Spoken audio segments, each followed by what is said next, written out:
Olá, aqui é a Mônica. A gente vai apresentar para vocês o módulo 6 do total de 8 módulos da disciplina de Gerenciamento da Qualidade na Fabricação de Produtos em Process Control do curso de especialização EAD da Uninovartis.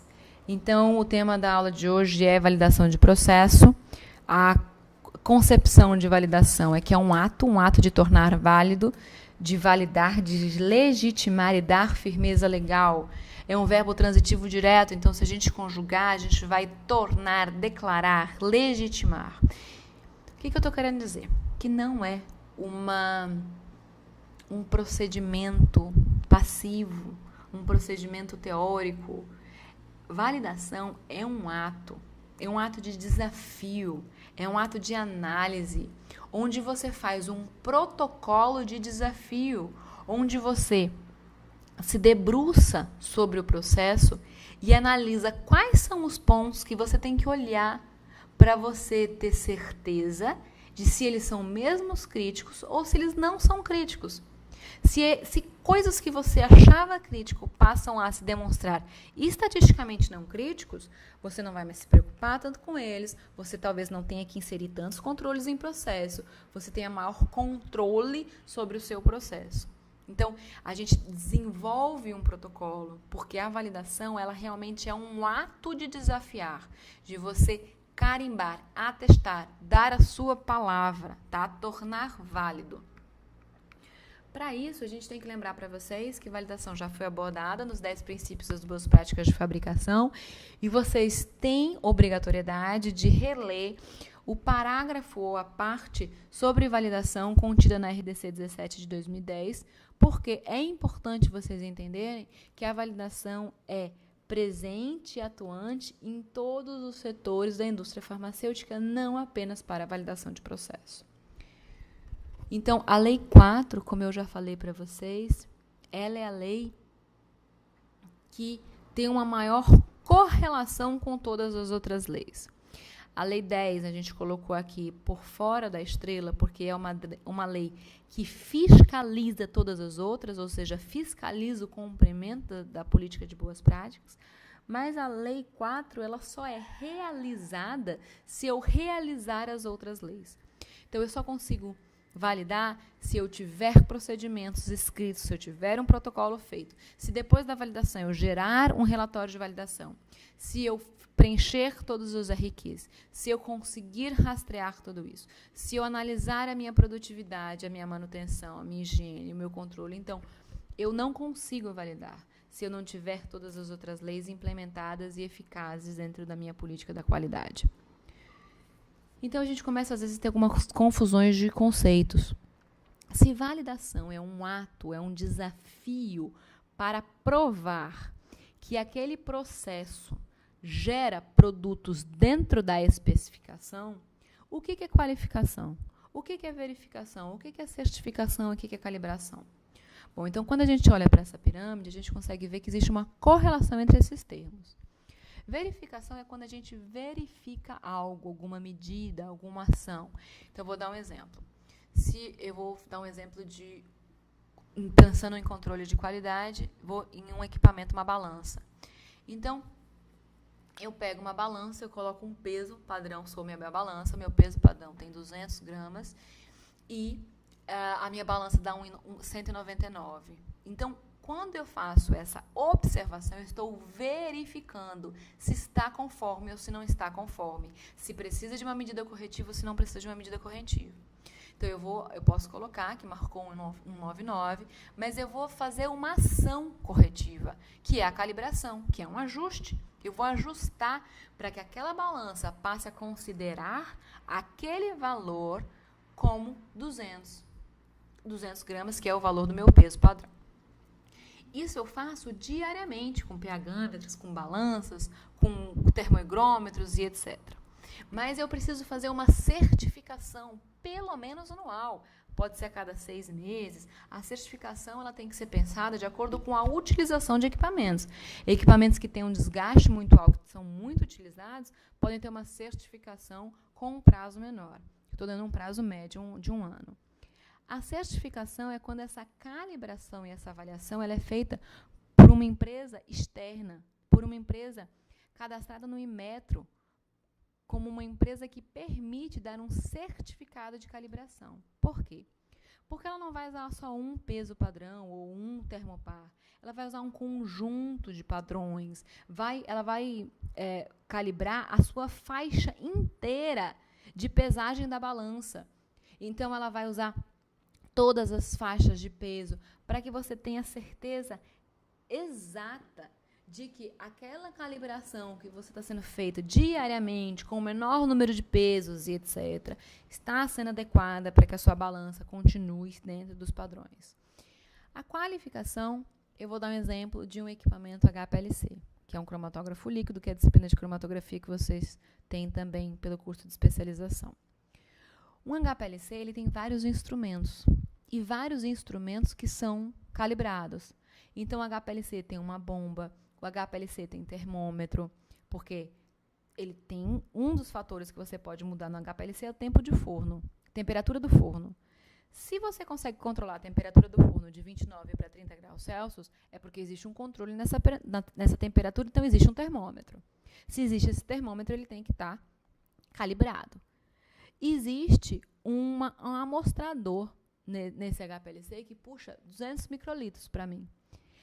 Esse amostrador ele tem que estar calibrado, que eu tenho que ter certeza que ele está puxando 200 microlitros. Porque quando eu peço para ele puxar 30 microlitros ou 40 microlitros, ele tem que puxar o que eu estou pedindo. Então, quando um equipamento ele junta vários instrumentos, e essas calibrações elas acontecem em todos desses instrumentos, esse equipamento ele tem que ser um processo de qualificação, porque ele passa por um processo de instalação, de operação. Não é um equipamento tão simples.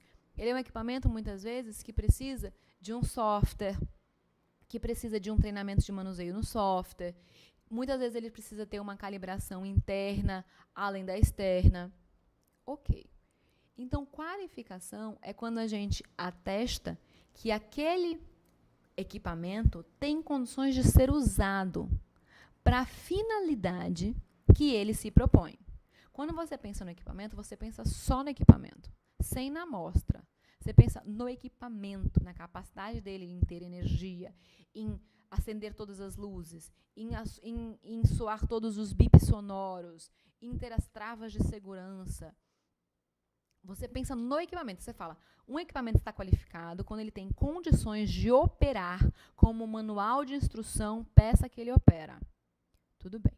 Mas na validação, vamos pensar num método analítico de doseamento de uma vacina que envolva a cromatografia. Se o equipamento estiver excelente, qualificado, com todos os instrumentos calibrados, perfeito. Mas e se você preparar a amostra errada? Você pesar errado ou diluir errado, filtrar errado e sua amostra tiver com um doseamento 50% do que você deveria ter. Aí eu te falo.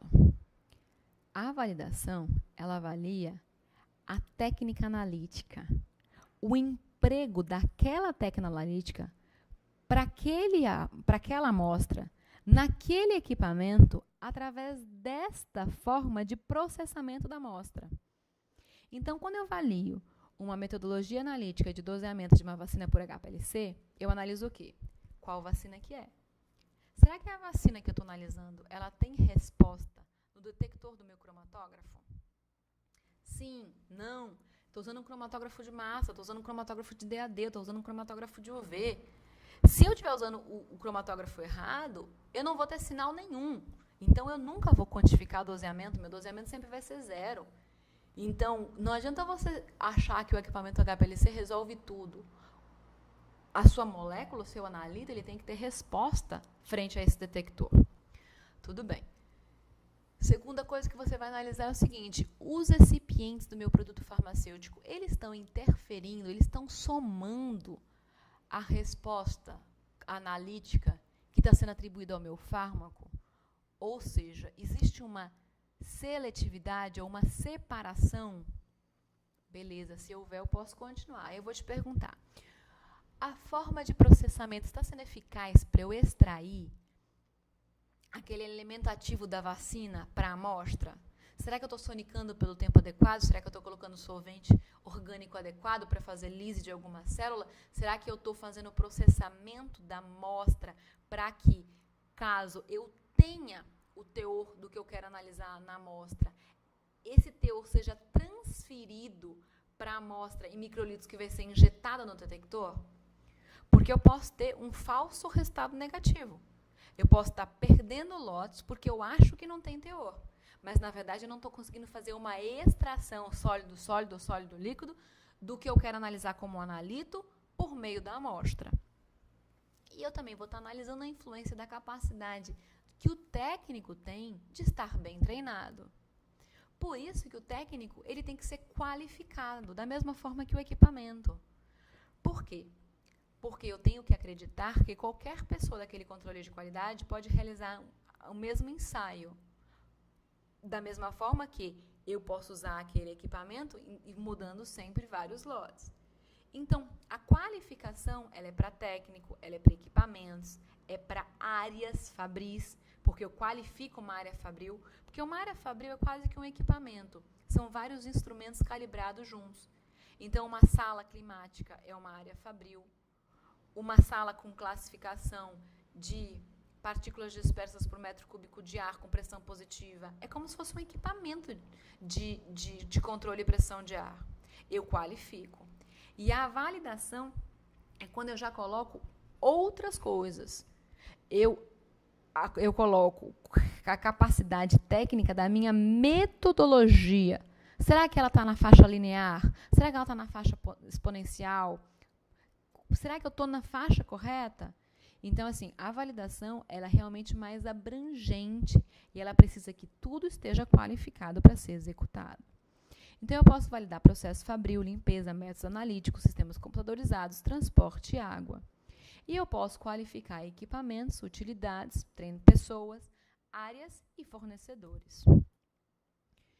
Esse esquema é para vocês entenderem o que mudou com a publicação desse novo guia de validação de processos do ICH.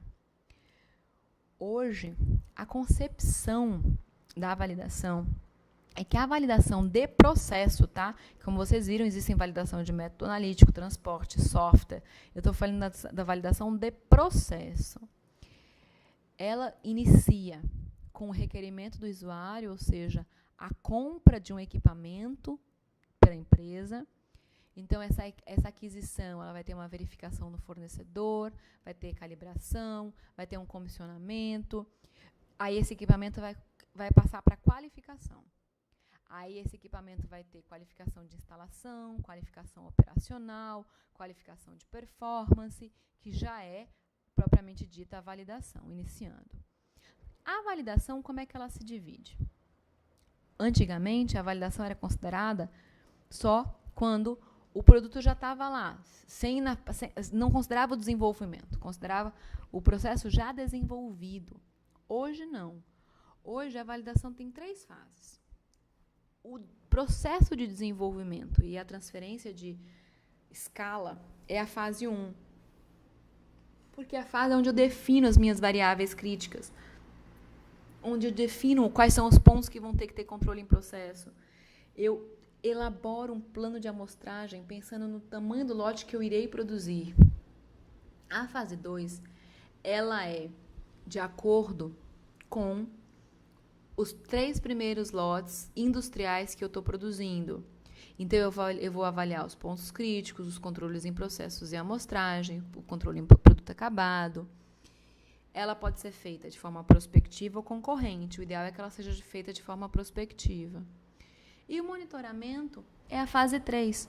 Ou seja, por mais que eu tenha um processo validado, uma vez por ano eu vou ter que fazer o processo de monitoramento da validação, onde eu vou pegar o maior número de amostras, que geralmente eu pego no controle em processo, para fazer uma análise estatística mais aprofundada do que aquela que eu faço lote a lote, com o objetivo de verificar se existe a formação de alguma tendência, se existe a necessidade de gerenciamento de ciclo de vida. Quando a gente fala gerenciamento de ciclo de vida, é através da inserção de alguma mudança, de alguma substituição.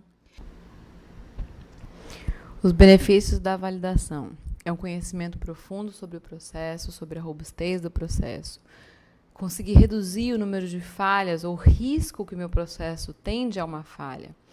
Aderir às normas de qualidade, porque é obrigatório, então, querendo ou não, eu sou obrigada, apesar de compreender os benefícios, e fazer a manutenção dos padrões de qualidade que eu quero por meio da minha política de qualidade.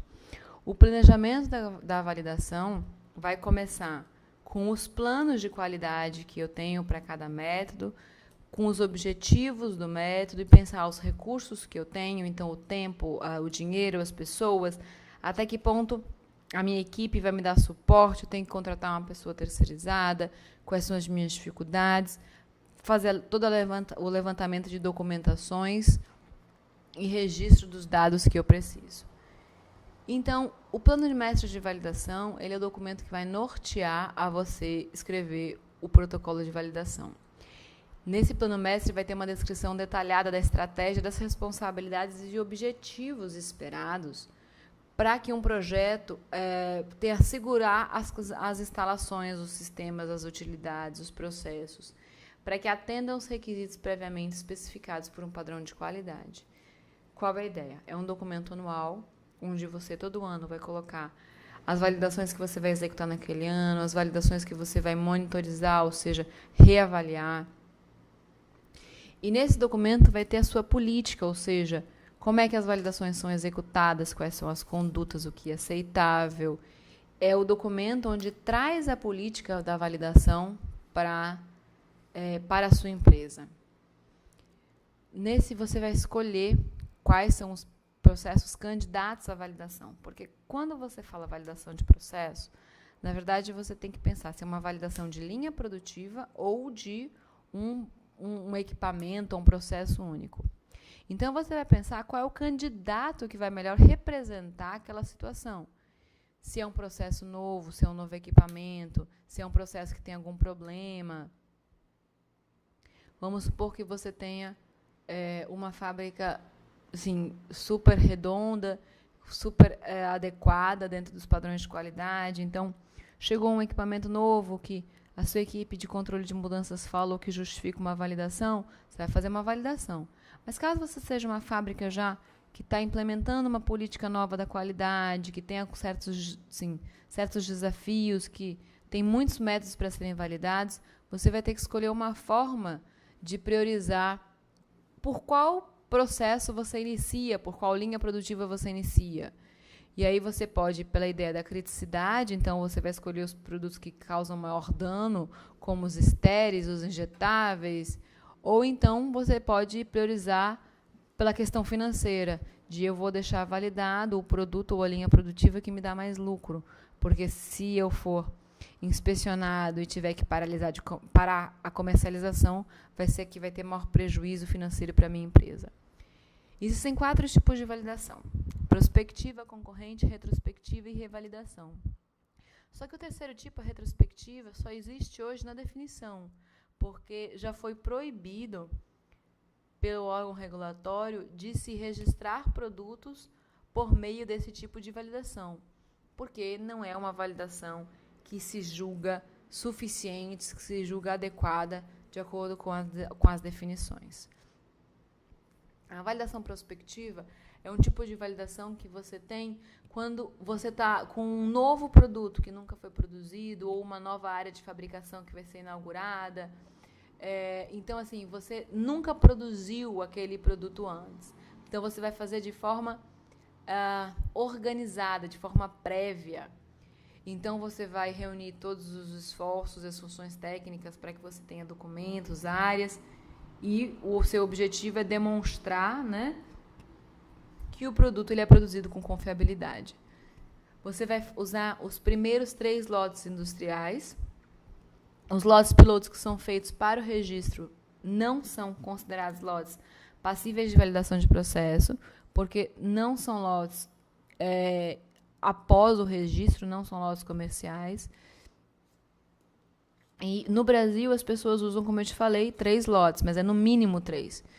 Então, eu trago aqui o que está escrito na legislação americana para vocês observarem que não é 3 e ponto. existe uma análise e uma compreensão de que todos os números, até para você escolher de se sua amostragem é satisfatória ou não, tem que ser pensado e analisado de acordo com o caso.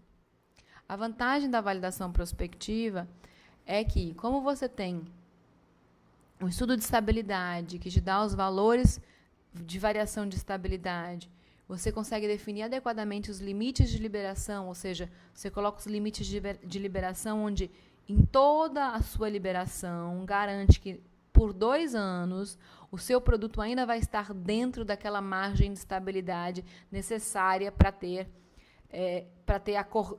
estar de acordo com as especificações.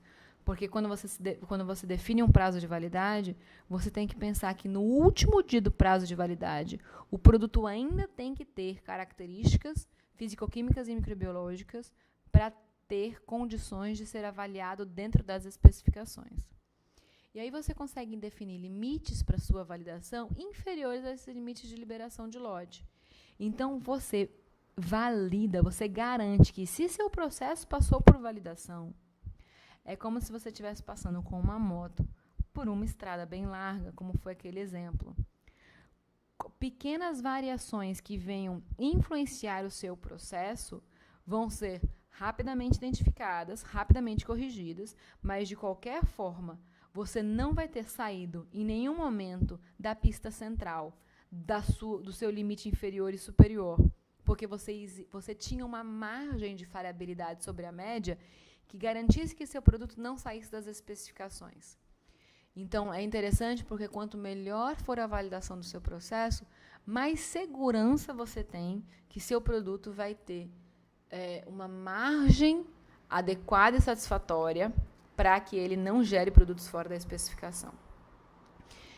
Então, quanto mais conhecimento se tem, quanto mais se conseguir gerenciar esses conhecimentos, melhor você tem o seu produto, menos ele varia, porque você usa esses conhecimentos para otimizar, adaptar e introduzir ferramentas de controle em processo. Quanto menos conhecimento você tem, maior variabilidade é o seu produto, isso é normal.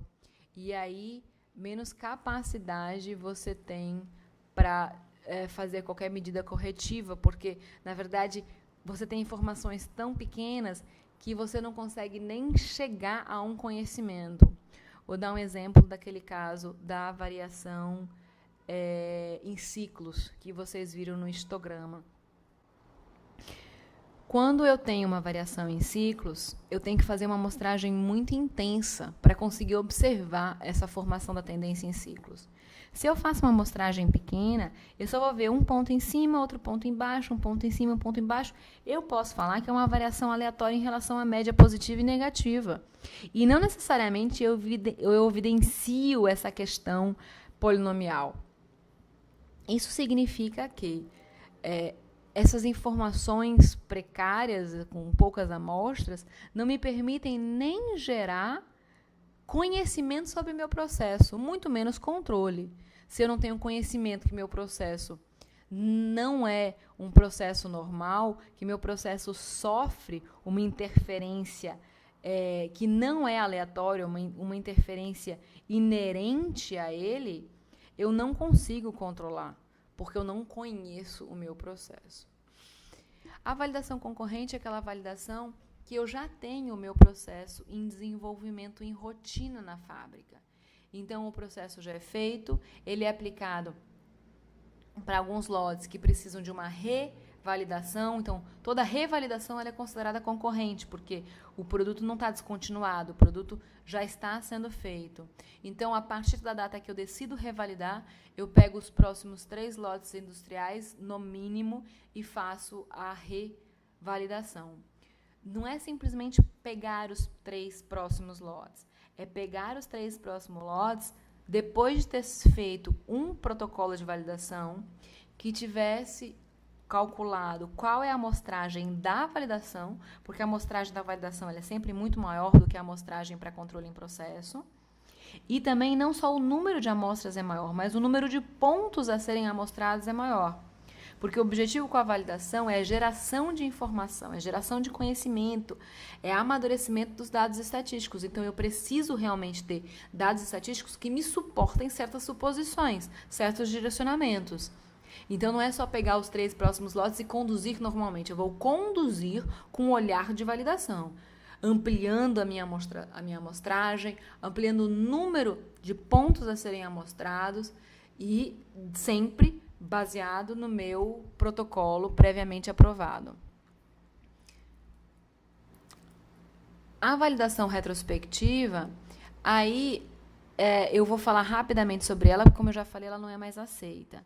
A ideia era que ela não fosse uma investigação, ela fosse uma análise teórica sobre os resultados dos últimos 10 anos do produto. Então, as pessoas só estavam justificando pelo número de anos ou pelo número de lotes. Tipo, eu já tenho 30 lotes. Por que eu não faço uma análise estatística sobre 30 lotes?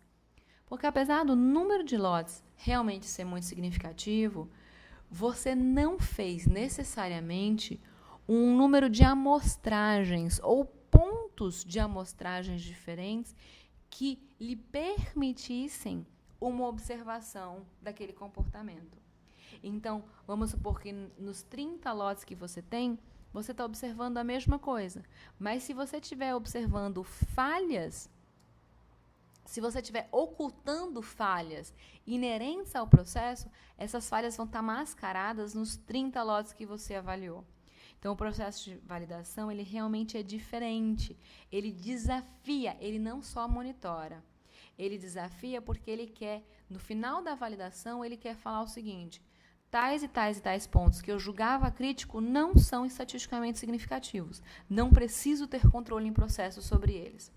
Tais e tais etapas realmente são críticas. Eu tenho que ter tal e tal e tal medida de cuidado, medida de controle, medida de análise. Vai me gerar uma nova abordagem. Então, a validação, ela me permite finalizar o procedimento do método, os controles estatísticos do método. Por isso, a retrospectiva não é aceita pelas autoridades regulatórias brasileiras, porque ela pode ser usada hoje como uma pré-validação, ou seja, algumas ideias, mas não é uma investigação, é uma análise lote a lote. A revalidação, bom, nada mais é do que você revalidar alguma coisa de acordo com um processo, ou com uma necessidade, ou com um período. O importante é você fazer o monitoramento, e o monitoramento lhe mostrar a necessidade de revalidação. Ela vai ser conduzida da forma como uma validação concorrente, porque já tem o registro, sua produção já está andando. Então, o importante da revalidação é que ela seja feita no monitoramento. Algumas legislações brasileiras pedem que você coloque data de revalidação na documentação. Isso não é tecnicamente interessante, porque algumas vezes você coloca, vai ser revalidado de 5 em 5 anos. Então, primeiro que você não faz monitoramento. O monitoramento que é importante, para que você evidencie tendências e corrija, e conserte, e assim, peça uma manutenção preventiva do seu equipamento. Quando você faz de 5 em 5 anos, você não faz um monitoramento, você faz a revalidação. O monitoramento você só faz com um lote. O monitoramento é uma análise, só para você ver se mantém o estado validado. Agora, a revalidação são com 3 lotes, no mínimo, tem uma análise estatística muito maior envolvida. Então, o interessante é que não ficasse previamente definidas as datas de revalidação, e sim apenas a data de monitorização definida. As provas de validação a gente obtém através da qualificação de matérias-primas, qualificação de equipamentos, instalações, qualificação de pessoas, controles em processo, repetição de diversos lotes e, claro, vários departamentos e pessoas envolvidas na quantificação dessas provas, para que a gente consiga um estado validado. E aí, a qualificação dos equipamentos e das instalações, que faz parte da qualificação da validação do processo, ela tem a qualificação de instalação, que vocês vão ver aqui quais são os objetivos dessa etapa. Depois ela tem a qualificação operacional, que avalia outros itens nas etapas, vocês vão ler aqui nos slides. E, por último, a qualificação de desempenho, que também vai ser realizada em cada um dos produtos. Então, quando os equipamentos são considerados qualificados, depois desses 3 tipos de subqualificações ou de tipos de qualificação, é que você inicia o processo de validação. O importante é você lembrar que você não passa para uma próxima fase se não tiver ok. Você vai ter que voltar para a fase anterior para consertar os problemas para poder prosseguir. Então, você precisa de uma ordem de realização, porque você não justifica você continuar seguindo pelo esse fluxograma, caso você já tenha sido reprovado em alguma etapa. No protocolo de validação, você precisa pensar, se debruçar sobre esses questionamentos aqui colocados, para que você consiga incorporar todos os pontos, todas as informações necessárias para que esse protocolo seja considerado bem desenvolvido, tá? Então, você vai ter que determinar a variabilidade do processo, e aí você vai ter que se debruçar sobre isso. Inclusive, a sua análise de risco. Você vai ter que trazer a sua análise de risco para cá, para justificar por que você selecionou certos pontos para fazer a retirada das amostras, e aí você vai analisar o processo, o fluxo do processo para você observar. Então, por fim, eu apresento um exemplo onde eu falo de uma validação de um processo versus uma validação de rota. Por quê? Porque existe uma rota produtiva, exemplo, rota produtiva de sólidos, onde eu passo pelos mesmos equipamentos. Eu posso validar a rota, ou seja, eu escolho dos 50 produtos que passam por aquela rota, o pior caso. Então, o meu próprio protocolo de validação vai ter um dos itens do protocolo, vai ser a escolha do pior caso, onde eu vou ter que debruçar com relação à documentação dos 50 produtos, caso eu tenha. E aí eu chego à conclusão qual é o pior produto, ou seja, qual é o produto que mais varia, qual é o produto mais difícil, e aí eu vou fazer a validação da rota. Ou então fazer uma validação daquele processo, um único processo, pensando naquele produto em específico. Então, aqui eu coloquei um exemplo para vocês, onde a gente tem um pior caso, onde a gente tem a rota 1, onde a gente passa pelos equipamentos e pelos produtos. Então, a gente tem aqui os equipamentos e os produtos definidos na tabela. E para o produto Z, vamos dar um exemplo, eu estou colocando que ele faz uma etapa do processo, né, que assim, ele passa por um equipamento, por uma etapa que os outros não passam, que o pior caso não passa. Então, apesar de eu ter analisado meus 50 produtos, o meu pior caso passa só por A, B e C e não passa por D. Então, como é que você faria nesses casos? Você poderia sim usar o relatório de validação do pior caso para justificar a validação do processo A, B e C, mas você teria que ter a validação de D como um processo único sendo somado a esse relatório. Então, você teria 2 protocolos e 2 relatórios somando os piores casos, tá? Então, aqui são algumas discussões que vocês podem observar com relação a isso.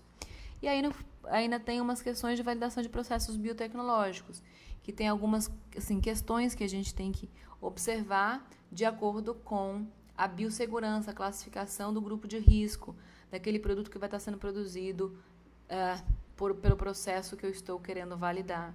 Então, eu tenho que pensar qual é a virulência, qual é o agente infeccioso, qual é a classificação do micro-organismo por grupo de risco, e aí eu vou ter que definir qual é a classificação do micro-organismo por grupo de risco para poder me colocar dentro de alguma área, alguma classificação de laboratório, tá?